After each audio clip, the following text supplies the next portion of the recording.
More than 1,500 years ago, in a field in central France, two armies clashed.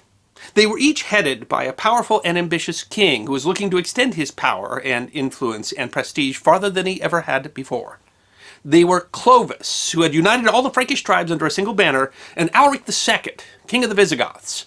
And those names might be familiar to you, or they might not be familiar to you, but the battle they fought near Vouillé in 507 AD had an enormous impact on the future of Europe.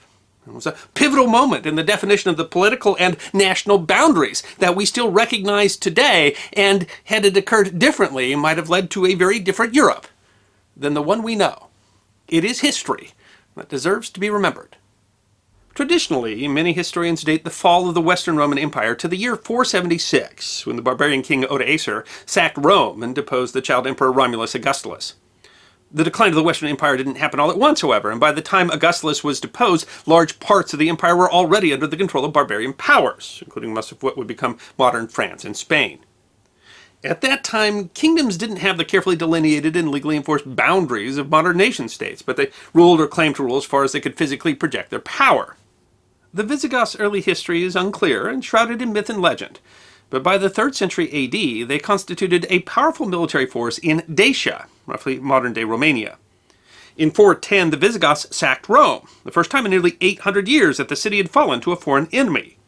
The Visigoths would be given Roman land in Gaul, from which they would eventually create an independent kingdom and expand into the Iberian Peninsula. Under King Euric, the Visigoths' various factions united, and Euric was effectively able to conquer most of modern Spain as well as much of southern France, as far north as Nantes. By the time that Euric's son Alaric II rose to the kingship, the Visigoths were one of the most powerful kingdoms in Europe, with their capital in Toulouse. Alaric II took his name from his grandfather, the king who had sacked Rome in 410. The kingdom of the Franks also formed in the crumbling embers of the Roman Empire. To the Romans, the term Franks referred to a number of Germanic tribes who settled north of the Rhine on the border of Roman Gaul. At times, all of the Frankish tribes served in the Roman armies, but it was the Salian Franks who were allowed to settle within the empire. The Franks repeatedly rebelled under the Romans in the 5th century until the rise of Childeric and his son Clovis, both of whom were called King of the Franks in the Gallo-Roman army, even before they had an actual kingdom to rule. The Franks' core territory lay in modern Belgium and the Netherlands. Clovis seemed to have inherited the kingdom around age 15, and by then most of Gaul was under the control of Visigoths and Burgundians, with the exception of a Roman rump state isolated completely from the city of Rome, the subject of another episode of the History Guy. Clovis led an aggressive campaign to expand his kingdom. Along with allies, he destroyed the Roman rump state and secured his control over northern France, which gave him control of a Roman arms factory and several Roman military units which he integrated into his own army. He would set his capital at Paris, and at some point during his reign, variously reported between 496 and 508, he converted to Catholicism at the behest of his wife, securing a lasting and powerful alliance to the Roman Church. In turns, the two powerful kingdoms had defeated the primary threats to their realms. Clovis defeated the Burgundians in Alemanni and allied with the Amorici, and Alaric consolidated his control of Hispania by defeating local tribes and forcing the Vandals into North Africa. By 493, the Ostrogothic king Theodoric the Great invaded and conquered Italy, and the power of the Eastern Roman Empire in Western Europe existed in name only. By 507, the lines had been drawn, with the Visigoths and Franks sharing a large border across the bulk of modern France along the Loire River. The exact cause of hostilities is unclear. Gregory of Tours records that Clovis, recently converted to Catholicism, wanted to subdue the Visigoths because they were Arian Christians. Arianism is a non-Trinitarian Christian doctrine considered by some to be heretical. Clovis's own conversion is a matter of some question. He and his men may have converted during battle or at the insistence of his wife. Another reason for his conversion could have been political, as one bishop wrote to him he would find it advantageous to have the support of the Gallo-Roman Church. Theodoric of Italy had spent his time allying himself to the various powers. A contemporary historian says that there was no race left in the Western realms which Theodoric had not befriended or brought into his subjection. Theodoric was married to Clovis's sister, and one of his daughters was married to Alaric.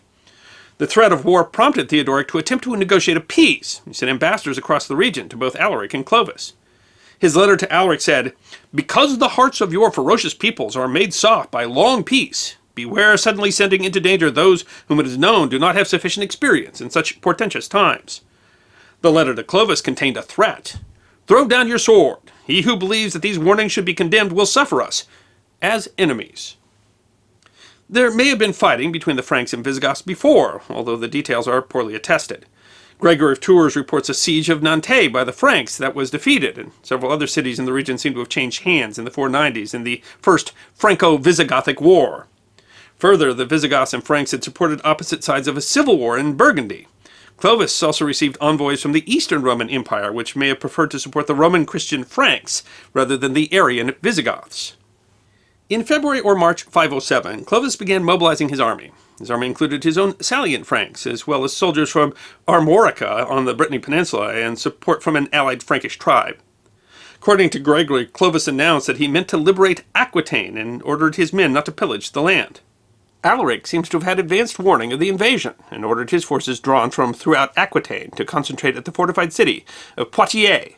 Poitiers lay at a crossroads and controlled the crossing of the Vienne River, which was likely swollen from melting snows and spring rains. The river delayed Clovis's army, but he was able to cross it, where wild animals were seen crossing it, and encamped about 10 miles from Poitiers, near Vouillé. No first-hand accounts of the battle survive. Gregory of Tours, writing 50 years after Clovis's death, recounted that the battle opened with an exchange of missiles, an action which defined many Roman-led battles in the previous centuries. Gregory then describes the charge of Visigothic cavalry, which struck the Frankish infantry but failed to break it. For Gregory, the most significant moment of the battle was a one-on-one fight between the two kings, where Clovis bested Alaric and killed him. Clovis is also described as barely escaping death at the hands of two Visigothic soldiers attempting to avenge their king, but he was saved from death by the help of his coat of mail as well as by his fast horse.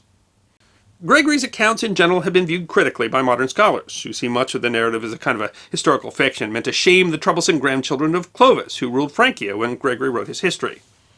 Throughout the narrative, Gregory is dismissive of the Arian Visigoths, who, he says, fled the battle as was their custom. Gregory's biases also reveal themselves in his description of Clovis converting during battle, a deliberate parallel to the Roman Emperor Constantine, who brought Christianity to Europe. Gregory went so far as to call Clovis another Constantine. Whatever his biases, Clovis's forces won the battle decisively, effectively ending Visigothic resistance in southern France. The whole of Aquitaine fell to Clovis over the next year, including treasure and wealth with the capture of Toulouse. Alaric had made no provisions for an heir, and he had two sons, one who was of age but illegitimate, and another not older than 5. While Clovis captured Aquitaine, Burgundians also attacked the collapsing Visigothic kingdom, though it isn't clear if they invaded in conjunction with Clovis, as Isidore of Seville claims, or of their own volition. Gregory does not mention the Burgundians at all. By 508, a year after Vouillé, the Burgundians had defeated Alaric's illegitimate son, and the Visigoths controlled only a small part of the modern French Mediterranean coast. Theodoric the Great finally was able to bring his armies to bear in support of the Visigoths, and he defeated the Burgundians in the next part of their kingdom. Clovis was engaged in the siege at Carcassonne, which Theodoric was able to relieve. Theodoric would rule Visigothic Spain as regent for Amalric. After his victory, Clovis was given the title of consul by the Eastern Roman Emperor, according to Gregory of Tours. While they don't line up perfectly with modern borders, the victory at Vouillé firmly ended Visigothic control of Aquitaine and established a border at the Pyrenees Mountains, where the French-Spanish border remains today. Clovis also codified Salian law, which brought in much from Roman tradition, set up a foundation for future legal systems. The Frankish kingdom would be split on Clovis's death among his 4 sons, but eventually give rise to Charlemagne and the Holy Roman Empire, events which Clovis's victory contributed significantly to. Despite the fact that we know little about the Battle of Vouillé ultimately played a significant role in directing history. The Kingdom of Francia would eventually split into East and West Francia, which are considered the precursor to the modern-day states of Germany and France. And under Clovis's rule, Europe would see significant unification under Roman Catholicism, and that would play a significant role in medieval European history. Clovis's story has been heavily told as part of French historiography, as the first king of what would become France. Charles de Gaulle wrote that, for me, the history of France begins with Clovis. Clovis's name means literally famous warrior, and its derivation, Louis, would become the name of many of France's kings, and his baptism has been celebrated as a formative moment in French history. Pope John Paul II celebrated a Mass in 1996 in honor of the 15th centenary of his baptism. You really can't help but wonder what the borders of the nations of Europe, in fact, the whole history of modern Europe, might have been like had it been Clovis and not Alaric who died at Vouillé. It's a reminder of how a single event can have impacts that reverberate through history for millennia. It is another reason that history deserves to be remembered. I hope you enjoyed this episode of The History Guy, short snippets of forgotten history. And if you did enjoy, feed the algorithm by making a comment or clicking that like button. If you have suggestions for future episodes, please send those to our suggestions email box. Check out our webpage at thehistoryguy.net. And of course, we're on Facebook, Instagram, and Twitter. You can book a special message from The History Guy on Cameo and check out our merchandise at teespring.com. And if you'd like more episodes of Forgotten History, all you need to do is subscribe.